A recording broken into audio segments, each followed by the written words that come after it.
The kettle screams. She doesn't move. Nkechi stands at the kitchen counter with both hands flat on the surface, staring at nothing. Not the wall, not the window, not the steam curling toward the ceiling. Just nothing. Like she left her body somewhere 3 days ago and hasn't decided whether to come back for it.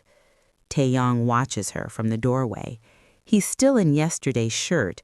He slept on the couch again, not because he asked him to, but because walking into that bedroom felt like trying to breathe underwater. He keeps his eyes on her back, waiting for a signal, any signal, that the version of Nkechi he married is still in there somewhere. The kettle keeps screaming. Nkechi. Nothing. Nkechi, He crosses the kitchen in 3 steps and turns it off himself. The silence after is so complete it almost hurts. He stands beside her now, close enough to touch her shoulder, close enough to smell the sleep still on her, and he doesn't do it. He doesn't touch her. Something in the way she's standing tells him not to. "It's burning," he says softly, then catches himself. "I mean, it was. I turned it off." She blinks, slowly, like someone hearing a voice from another room. He tries to read her face. He's always been good at that, reading her. First year of their marriage, she used to say, "You're annoying. You always know." She said it like a compliment. These past 3 days, he can't read anything. It's like looking at a page and realizing every word has been erased. "You didn't sleep again," he says. Not a question. She reaches for the kettle, pours the water, sets it down, doesn't answer. He exhales through his nose, slow, careful. Are you still upset?"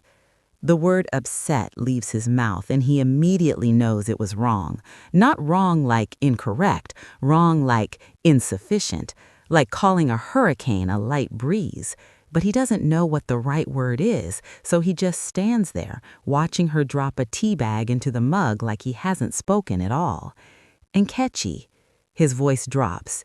"It's been—" He stops, reaches for his phone, checks the date. Something moves across his face. Not guilt exactly, but something adjacent to it. Something that looks like a man realizing he miscounted and the number is worse than he thought. 3 days, he says quietly. She wraps both hands around the mug, stares into it. He takes a breath. "You haven't said a word to me in 3 days." The steam rises between them. He tries again, softer this time, softer than he probably deserves to be, but he's desperate, and desperation strips the man of his pride faster than anything else. "I know you're angry, I know that, but I need you to talk to me, okay? I just need to hear your voice, that's all. Just say something." She turns her head slowly and looks at him, full eye contact for the first time in 72 hours. He feels his chest crack open. Her eyes aren't angry. That's the thing that undoes him completely. They're not hot with fury or sharp with blame. They're just empty, like a room after everything has been moved out, walls still standing, nothing left inside. "She thinks," she says, and her voice is so quiet and so steady it almost sounds like someone else's. "I already did." She picks up her mug and walks to the window. He stays where he is. Outside, Lagos is already loud, generators humming, Danfo horns, a woman selling a car 3 floors down calling out her prices like a song. Normal sounds, the sounds of a city that doesn't know or care that something inside this apartment has quietly and permanently changed. He watches the back of her head. When did silence become louder than a slap? He doesn't know when he started asking himself that question. Maybe it was the second night on the couch, staring at the ceiling fan. Maybe it was the moment in the market when everything happened and he stood there, just stood there, and let the seconds pass like he was watching it on a screen instead of living it in real time, like it was happening to someone else's wife. If you've ever stayed quiet when you shouldn't have, you already know how this ends. Like the video if this is hitting you already. Subscribe, because this story only gets harder from here. He tries to give her space. That's what he tells himself. Space. He makes breakfast, scrambled eggs, the way she likes them, slightly soft, a little pepper. He sets a plate near her without a word and retreats to the other side of the apartment. He checks his phone, puts it down, picks it up again. He rehearses things to say, runs them through his head like a man editing a letter he's not brave enough to send. I know I should have done something. I was going to. I was just trying to think. My mother is difficult. You know that. I was trying to manage her. I'm sorry. He doesn't say any of them. She leaves the eggs untouched. By noon, he can't take it anymore. He stands in the doorway of the sitting room where she's been reading, or at least holding a book for the past 2 hours, and he says, I didn't ignore it. He pauses, finishes. I didn't want to make it worse. She turns a page, doesn't look up, but the way her jaw shifts, just slightly, tells him he heard every word. Nkechi. She looks up, waits. I didn't want to make it worse, he says again, like repetition might make it land differently. For who? She asks. Just those 2 words, quiet, precise, like a scalpel. He opens his mouth, closes it. For who? Not for what reason, or make what worse, just plainly and devastatingly, for who? For himself? For his mother? Certainly not for her. She's asking him to say it out loud, to stand in the truth of it, and he can't.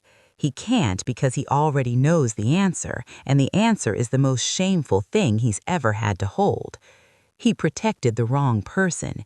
He knew it then, standing in the market, watching his wife's face go white with shock after his mother's palm connected. He knew it, and he still took a step back, still chose the path that hurt the fewest people in that moment, which turned out to be everyone except the one person who needed him most. He doesn't answer her question. He can't. So he does what he's been doing for 3 days. He retreats, back to the kitchen, back to the pretense of being busy. He runs water he doesn't need, wipes a counter that's already clean, stands with his back to the sitting room, and breathes through his mouth like a man trying not to drown in 2 feet of water. For who? The question follows him around the apartment like a smell. 3 days ago, the market was loud the way Lagos markets are always loud, not just with sound, but with everything.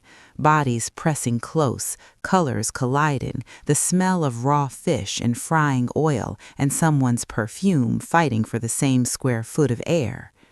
Nkechi moved through it easily, the way she always did, basket on her arm, a small, focused smile on her face, because she genuinely liked this.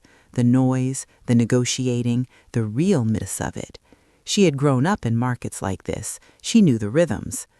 Tae-yang trailed behind her, phone in one hand, slightly lost the way he always was in crowds, trying to keep her in his eye line without looking like he was trying. She stopped at a fabric stall. The vendor, a young man, early 20s, easy smile, spread 3 bolts of Ankara across the table for her. She touched each one, rubbing the fabric between her fingers, asking questions. She was good at this, confident. She knew what she was looking for. She chose 2. They negotiated a price. She counted out the notes from her purse, handed them over, and the vendor packed the fabric into a bag with a nod and a "Thank you, Ma." That should have been the end of it. It wasn't. "Excuse me." The voice came from behind her, low, certain. The kind of voice that doesn't ask, it announces. Nkechi turned. Madame Sun-hee stood with her arms folded, a basket on her wrist, 2 market women flanking her like she had arrived with a delegation. She was looking at the fabric vendor, but her words were aimed at Nkechi. "This boy works for me," she said. Not loudly. She didn't need to be loud. "That stall? I pay his table fees, which means the money you gave him comes to me first." The vendor shifted on his feet, said nothing. Nkechi blinked. I'm sorry, I don't understand. I already paid him. We agreed on a price." "You agreed with him," Madame Sun-hee said, slowly, like she was explaining something to a child. He doesn't set prices without my approval.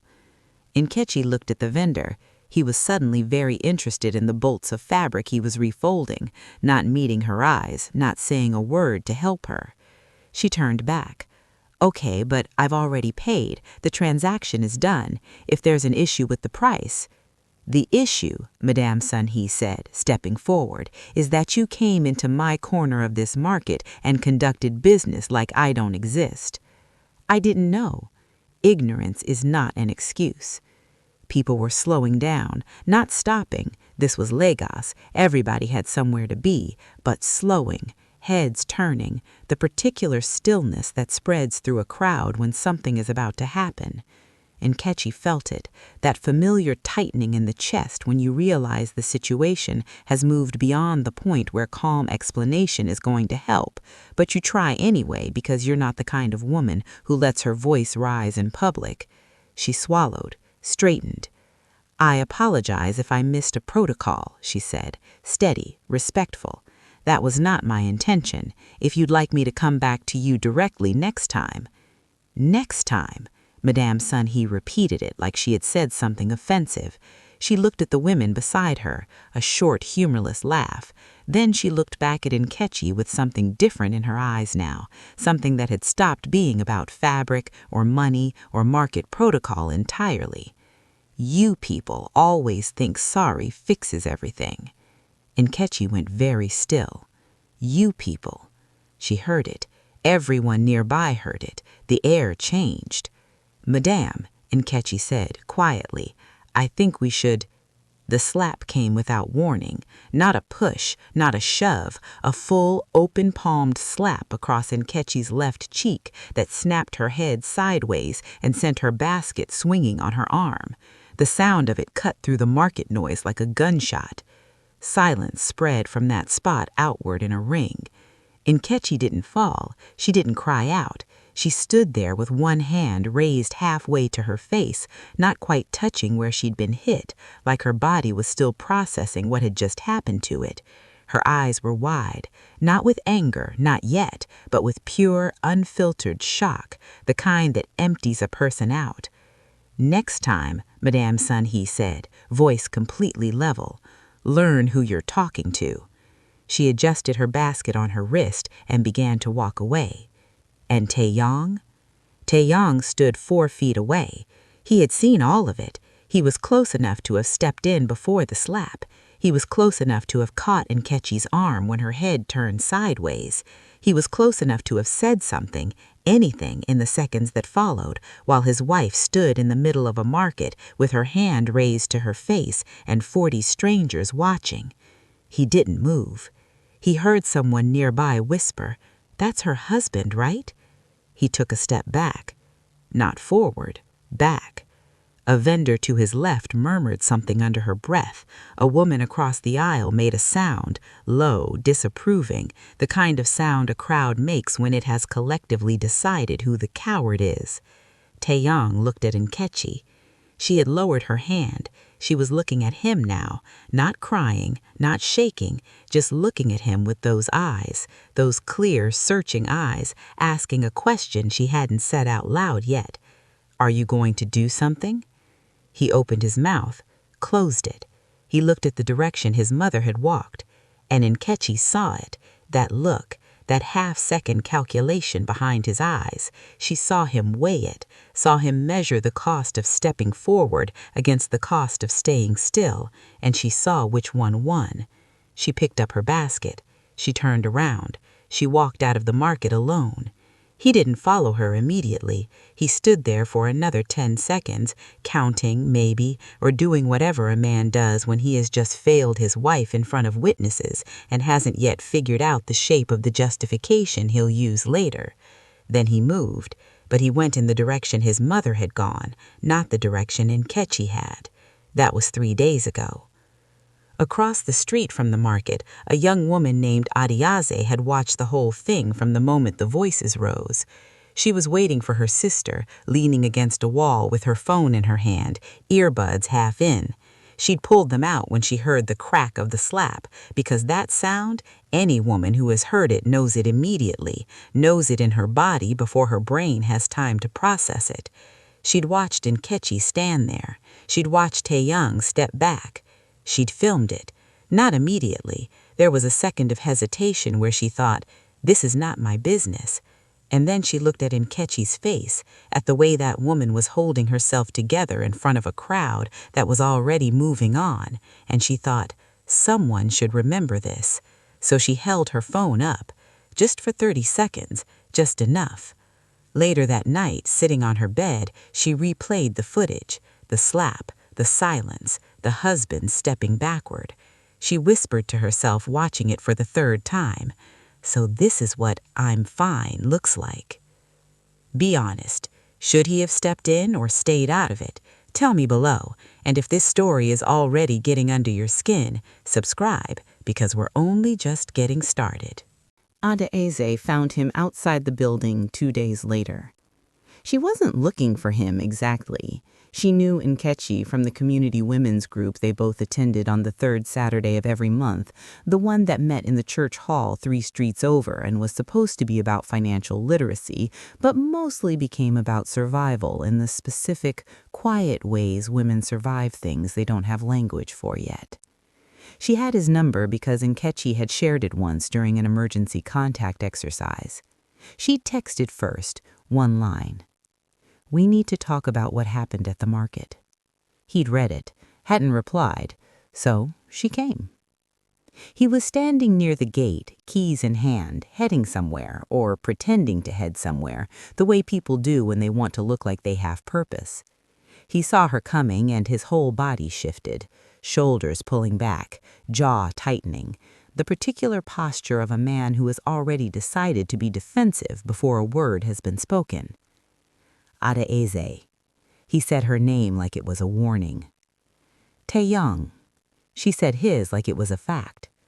She stopped in front of him. She wasn't tall, but she stood like she was. She had the footage on her phone, but she didn't reach for it, not yet. She just looked at him the way women sometimes look at men who have disappointed them, which is a specific kind of looking that contains an entire argument inside it. I was there, she said. I know. He looked past her at the street. Nkechi told you. Nkechi hasn't told anyone anything. Nkechi hasn't said anything to anyone in 3 days. She paused, let that land. I was there in the market. I saw. Something moved through his face. Not quite shame, not the clean kind anyway. More like the discomfort of a man who hoped the number of witnesses was smaller than it was. Then you saw it was complicated, he said. I saw a woman get slapped in public. She kept her voice even, no heat. Heat was easy to dismiss. I saw her husband standing close enough to do something, and I saw him step back. You don't understand my family. You said that in your text, the one you didn't actually send. She tilted her head slightly. But let's say I don't. Help me understand. What exactly is it about your family that required you to stand there while your wife— I was thinking, his voice cracked at the edge, not anger, something rawer than anger. Okay, I needed a second to think. My mother, it's not simple, growing up with her, the way she operates. You learn to let things pass. You learn to wait for the moment to cool, and then you address it. That's how it works in my family. That's how I was raised. And Nkechi? Adaeze asked. Was she raised in your family? Silence. Because from where I was standing, she continued, still calm, still measured, what you let pass wasn't a moment, it was your wife's dignity, and you can't wait for that to cool and then address it. It doesn't work like that. I know. His voice was suddenly very small. I know that. Do you? He looked up. His eyes were red at the edges, not from crying, she thought, but from not sleeping, from lying awake in whatever room he'd retreated to and running the market scene through his head on a loop, the way people do when they know they made the wrong choice, but can't figure out how to unmake it. I was going to talk to her, my mother. I went after her because I thought if I could get her calm first, then I could fix it. I could explain to Nkechi that I handled it, that I didn't just let it go. But you did just let it go. I was going to fix it. Tae-yang, she said his name differently this time, not a fact, almost gentle. You didn't even blink. The words hit him in a place he wasn't expecting. His face changed, something collapsing behind the eyes, some wall giving way that he'd been holding up with both hands since the market. I blinked, he reflected, uselessly. I have it on video, she said, not as a threat, just as a truth. He stared at her. I'm not going to post it, she quickly said. That's not why I'm here. I'm here because Nkechi is my friend, and she hasn't spoken in 3 days, and you're standing outside your own building with your keys like you're not sure you should go back up. She paused. Should you? The question sat between them in the morning heat. A danfo rattled past on the street behind her. Someone leaned on a horn 3 blocks away. A child laughed somewhere above them, high and bright, completely unaware that the ground floor of this building contained a conversation that was slowly dismantling a man. I don't know, he admitted. It was the most honest thing he'd said in 3 days. Tae-yang nodded slowly. She reached into her bag, pulled out her phone, and turned it toward him. The video was already open, paused on the frame just after the slap. Nkechi's head turned sideways, hand rising. Tae-yang visible in the background, clear, unmistakable. Look at it, she said. He didn't want to. She could see that. His eyes went to it and tried to slide away, and she held the phone steady until he stopped letting them slide. He looked. She watched him watch it. The video was 32 seconds, she'd counted. In those 32 seconds, you could see the slap, you could see Nkechi's response, and you could see Tae-yang, every frame of him, the stillness, the step backward, the look in the direction his mother had gone. When it ended, he was quiet for a long moment. I look like he started. You look like you made a choice, and choices look like what they are. He handed the phone back. He didn't say anything. There was nothing to say that would be an excuse, and some part of him, the part that was raised right or trying to be raised right, or at least knew the difference between right and wrong, even when he couldn't act on it, that part understood that excuses were not what this moment required. She said she already did, he told her, almost to himself. When I asked her to say something, she said, I think I already did. That's the last thing she said to me. That was day 1. Tae-yang put her phone back in her bag. What do you think she meant? He shook his head. I think, he said slowly, she meant that everything she needed to say to me I should have already known, without her having to explain it, without using words. He exhaled. And I still don't know how to respond to that.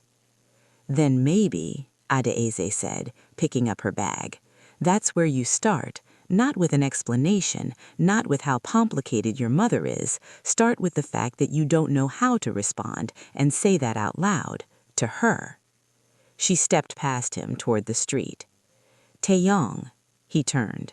She paused. If you were her, he started, if you were Nkechi, would you... I'm not Nkechi, and that's the wrong question. She looked at him one more time. The right question is whether you would stay if someone let you get slapped in public and then went after the person who did it instead of you. She let it sit. Think about that. She walked away. He stood at the gate for another few minutes. Then he went back inside. If you've ever been in a relationship where silence said more than any argument ever could, drop a comment. I want to know I'm not telling this story alone. The dinner was Tae-yang's idea. He would say later, to himself, in the dark, replaying it, that he thought it would help, that bringing everyone into the same room around the same table, with food between them and the ordinary ritual of eating together, might soften something, might create enough normalcy to bridge the distance. He would say he was trying. What he was actually doing was avoiding the harder thing, which was sitting alone with Nkechi and letting her look at him the way she'd been looking at him, or not looking at him, and having no crowd to disappear into. Madam Sun-hee arrived at 6:15, which was 15 minutes later than she'd said and 15 minutes earlier than Tae-yang had hoped. She came in the way she always came in, filling the doorway first, then the room, then the air itself, the way certain women do who have spent decades making sure their presence is registered before their words. She wore a deep burgundy blouse and had her hair pinned up, and she smelled of the same perfume she'd worn for 30 years, the one Tae-yang had grown up associating with both comfort and the particular tension that preceded difficult conversations. She kissed her son on the cheek. She looked past him for Nkechi. Nkechi was in the kitchen. She had cooked. Tae-yang hadn't asked her to, hadn't expected her to, had in fact spent the afternoon terrified that she would refuse and he would have to explain to his mother why there was no food. But Nkechi had cooked. Jollof rice, the long way, with the tomatoes roasted first, fried plantain, chicken in a dark, careful stew. The apartment smelled extraordinary. She brought the dishes to the table without being asked. She set everything out, straight, neat, every serving spoon placed with precision. She sat down. She did not greet Madam Sun-hee. Not because she was rude by nature. Everyone who knew Nkechi knew she was not rude by nature. But there is a difference between rudeness and refusal. And what Nkechi offered that evening was a very deliberate, very quiet refusal. She sat at her own table in her own home, and she did not perform warmth she did not have, and she did not greet the woman who had slapped her, and she did not pretend. Madam Sun-hee noticed immediately. She sat down, unfolded her napkin, served herself with the calm of a woman who has decided not to acknowledge what she's noticed, which is its own form of power. Tae-yang sat between them, equidistant, like a man who has placed himself in the middle of two weather systems and is hoping they cancel each other out. They ate. For 6 minutes, no one said anything that mattered. Tae-yang talked about traffic, about a road closure near the island, about something he'd read online. He talked the way people talk when they are terrified of silence, filling it with anything at all, scraping the barrel of small talk until the barrel is empty and the scraping sound itself becomes its own kind of unbearable. Tae-yang set down her fork. "She hasn't greeted me," she said, not loudly, conversationally, as if commenting on the weather. Tae-yang stopped mid-sentence. "Since I came in," her mother continued, "no greeting, no acknowledgement." She looked at her son, not at Nkechi, at him. "Is this what we're doing now?" Tae-yang reached for his glass of water, took a slow sip, set it down. "Mama, I'm asking a simple question." "I know, and I'm saying, let's just eat, okay? Let's just have a meal." "I would like to have a meal with my son's wife who acknowledges that I exist in the room," Madam Sun-hee said pleasantly. "Is that too much?" The question hung over the table like smoke. Nkechi looked up from her plate. She looked at her mother-in-law with those same clear, steady eyes she'd been using all week, the ones that had stopped being afraid of being read. "Good evening, Madam Sun-hee," she said, measured, flat, each word placed like a stone. Madam Sun-hee smiled. "There, was that so hard?" Nkechi looked back at her plate. "She's been unwell," Tae-yang said quickly. "Nkechi hasn't been feeling well. It's been a difficult few days." His mother tilted her head. "Unwell how?" "Just tired, stress." She picked up her fork again, speared a piece of plantain. These things happen. Life is stressful. She chewed, swallowed. Though I will say I've noticed the way the atmosphere in this home has been since the other day at the market. Tae-yang went very still. I want to address it, since apparently no one else is, her mother said calmly. Mama, I acted in a moment of frustration. She said it the way you describe mildly overwatering a plant. The market situation was handled poorly by everyone involved, and emotions ran high. I am not a perfect person. She set her fork down and folded her hands. But I will not sit here and be treated as though I've committed some unforgivable crime when the atmosphere in this house has become... You slapped her. The table went silent. Tae-yang had said it. He surprised even himself. He felt it come out of him before he decided to say it, before the careful, conflict-avoiding part of his brain had a chance to intercept it and reshape it into something softer and more manageable. It just came out. 3 words, plain, undecorated. You slapped her. His mother looked at him. He felt the full weight of that look, 30-something years of that look, the one that had always made him recalibrate, always made him add a but or a however or a what I mean to say is, the look that had trained him over decades to soften his edges around her until he barely had any left. He didn't look away. I know you were frustrated, he said, quieter now but not retreating. I know how the market is, and I know how you are in those situations, and I know all of it. But you put your hand on my wife's face in public. He stopped, breathed. That's not something I can sit here and not say. Madame Sun-hee's expression didn't collapse, it rarely did, but something in it shifted, a micro-adjustment the way a structure shifts when something load-bearing moves. So now, she said slowly, you're taking her side?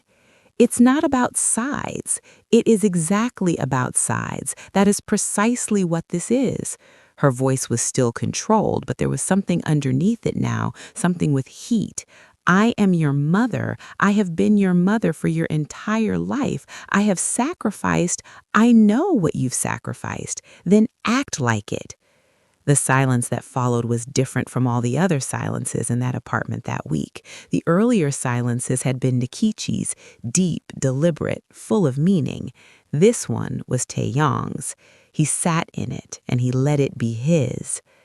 Nkechi had not moved, had not looked up, had not made a sound. But her hands, flat on the table on either side of her plate, had stopped shaking. Something, some small, fragile something had shifted, not fixed, not resolved, but shifted, like a window opening 1 inch in a room that has been sealed for too long. Not enough air yet, but the possibility of it. Maybe, Tae-yang said finally, his voice low and exhausted, give her some time, Mama. That's all I'm asking. Just some time. His mother picked up her fork. Time for what? Disrespect? He didn't answer. She ate. He ate. Nkechi ate. The jollof rice was perfect. Nobody said so. At this point in this story, what would you do? Would you speak up at that table or keep the peace? Tell me in the comments. And if you haven't subscribed yet, do it now.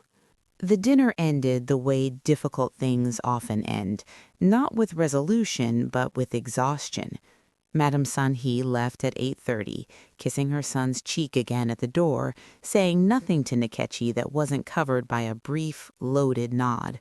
The door closed, the sound of her footsteps faded down the stairwell, and then there was nothing left in the apartment except 2 people and every word they hadn't said to each other in 4 days. Tae-yang stood at the door for a moment after she left, his hand still on the handle, like he was considering opening it again, following her out, choosing the easier road one more time. He didn't. He turned around. Nkechi was already clearing the table, moving quietly, efficiently, stacking plates with the focused energy of someone who needs their hands busy because the rest of them is very, very close to falling apart. He watched her carry a stack to the kitchen and come back for the serving dishes, and he thought, not for the first time that week, that she was the strongest person he had ever been weak in front of. "Let me help," he said. "I have it." "Nkechi, I have it, Tae-yang." He sat down at the now empty table, watched her work. The sounds of the kitchen, water running, dishes settling, the soft percussion of a woman cleaning up after a meal that nobody had enjoyed, filled the apartment in place of conversation.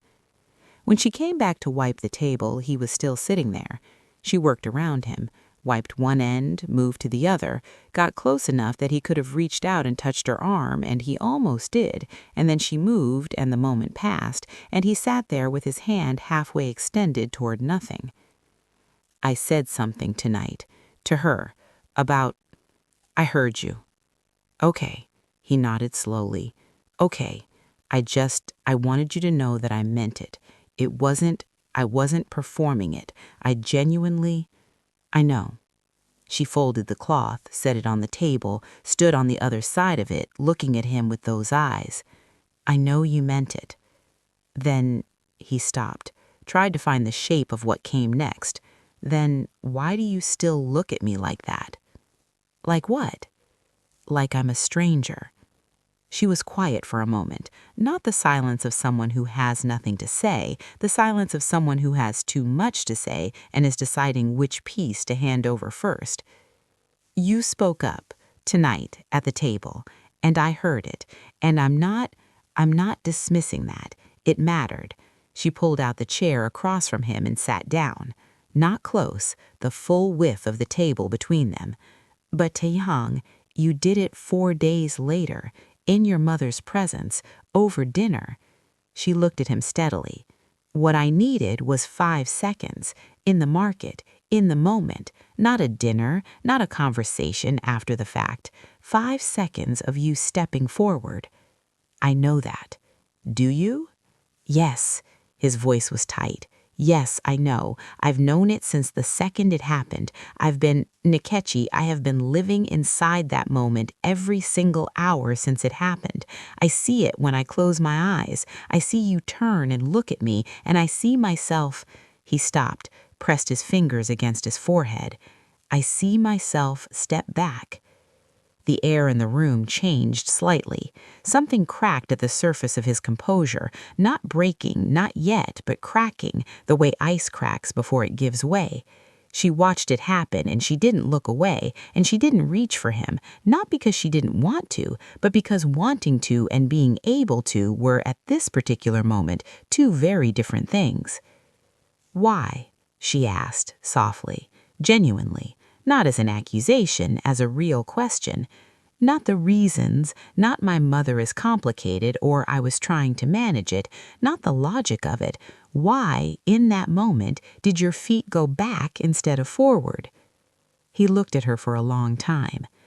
"Because," he said slowly, "because I have spent my entire life managing her, learning which moments to challenge and which to absorb, learning how to let things pass so that the fallout is smaller. And it's automatic. It's the most automatic thing in me.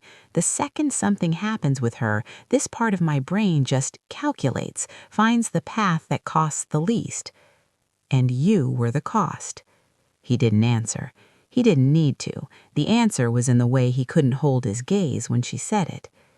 "I was the thing you decided to absorb," she said, not crying. Her voice was extraordinarily steady for a woman whose entire marriage was being quietly audited across a dinner table.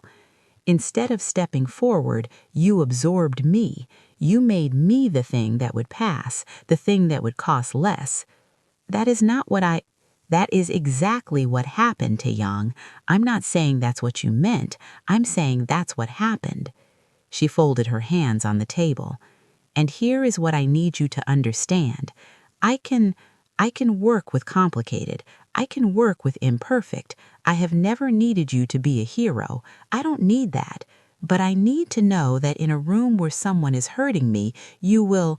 Even if it's imperfect, even if you stumble over the words, even if it makes things harder with your mother, I need to know you will at least move toward me. I will, he said immediately. Nkechi, I swear. You said that 3 days ago. The sentence hit him like a door closing. You came home from the market. You came home an hour after me. You sat down on the couch and you said, I'll talk to her. I swear I will. And then you went to bed. And then 2 days passed. And then you planned a dinner. She paused. That's not moving toward me. That's moving around me. He opened his mouth, closed it, opened it again. I needed time to figure out the right way to... Time, she said the word, like she was examining it for damage. Time? You needed time? But Tae-yang, what did I need while you were taking your time? He had no answer for that either. She nodded slowly, the way people nod when they've arrived somewhere they didn't want to arrive but can no longer pretend they haven't. I don't feel safe, she said. He froze. Not physically. I'm not saying, she pressed her lips together briefly. I don't feel safe with you. I don't feel like you are a place I can stand when things come at me, and I've been trying to figure out if that's something that happened at the market or if that's something that was always true and the market just... She stopped, looked down at her hands, just made it visible. Nkechi, I'm not trying to hurt you. I know that. His voice broke on the second word, just slightly, just enough to hear it. I know, but you are. I need you to know that you are. I know, and something in her face moved, the first fracture in that controlled stillness, the first evidence that this conversation was costing her as much as it was costing him. I know, and I'm sorry, and I still can't pretend it's not true.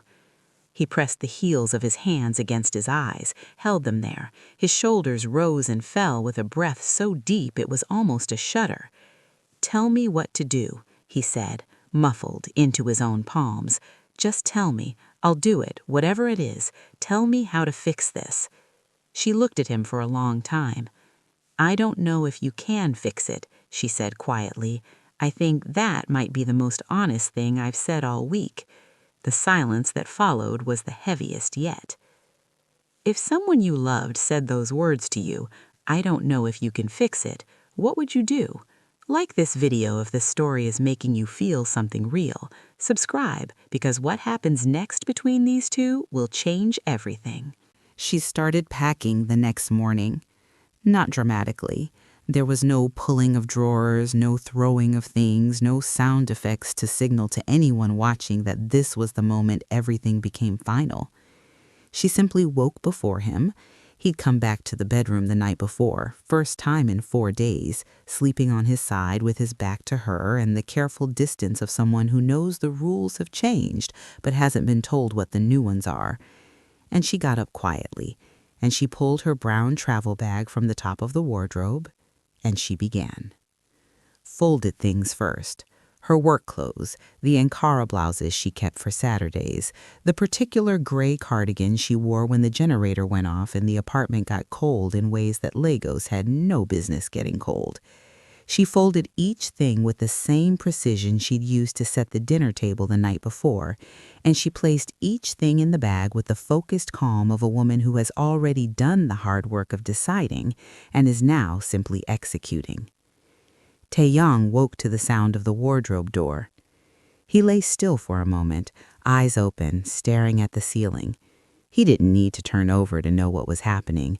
Something in the quality of the sound, the specific, deliberate rhythm of it, told him before he looked. He turned over. He watched her for a full minute without speaking. She knew he was awake. She didn't pause. Nkechi. His voice was raw with sleep and something deeper than sleep. What are you... You know what I'm doing. He sat up, pushed the sheet back, sat on the edge of the bed with his feet on the floor and his hands on his knees and looked at her the way a man looks at something he can see leaving and cannot figure out how to hold. You're leaving. She didn't answer, opened her second drawer, took out things she needed, left things she didn't. You're leaving, he said again, not a question this time, more like a man repeating something in order to make it real. She zipped the first compartment of the bag. Where? he asked. A diasis, for now. He nodded slowly, like it made sense, like he had no right to argue with the logic of it, which he didn't, which was its own particular agony. For now, he repeated. What does that mean, for now? She finally turned and looked at him. She was fully dressed already. She must have dressed in the bathroom before starting the bag. She looked composed, not cold, not angry. Composed the way people look when they've spent the entire night making peace with something that costs them enormously to make peace with. It means I don't know what comes after now. Tae-yang, I'm not standing here telling you this is over. I'm telling you I need to not be in this apartment right now. I need to be somewhere where I can think without... She stopped, gestured slightly at the space around her, at him, at the bedroom and the table and the kitchen where the kettle had screamed and she hadn't moved. Without all of this being the air I'm breathing every second. He stood up. Then I'll go. I'll leave. You stay. This is your home, Nkechi. I'll be the one who... I don't want you to leave either, she said. And the exhaustion in her voice was so complete, so human, so stripped of any performance that it stopped him where he stood. I don't want to leave, and I don't want you to leave, and I don't want things to be the way they've been this week, and I don't want them to go back to the way they were before the market, because clearly the way they were before the market was already... She pressed her lips together, looked at the ceiling briefly, back at him. Something was already not right. We just didn't know what to call it yet. He can fix it, he said, quietly, desperately. Nkechi, I know I keep saying that, and I know what you said last night about not knowing if that's true, but I need you to just give me the chance to show you. Don't go. Stay and let me show you.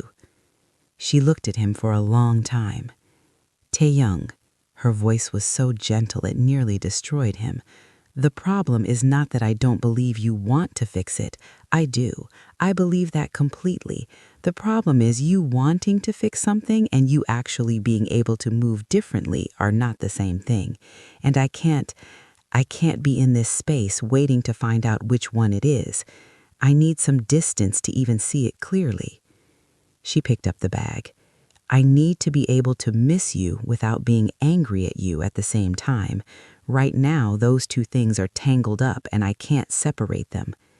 He didn't move. She crossed the room. She stopped in front of him, close, the closest they'd been all week, close enough that he could see the slight redness at the edges of her eyes that she'd been too controlled to let become actual tears. She looked up at him. I love you. I need you to know that I'm walking out of this door loving you.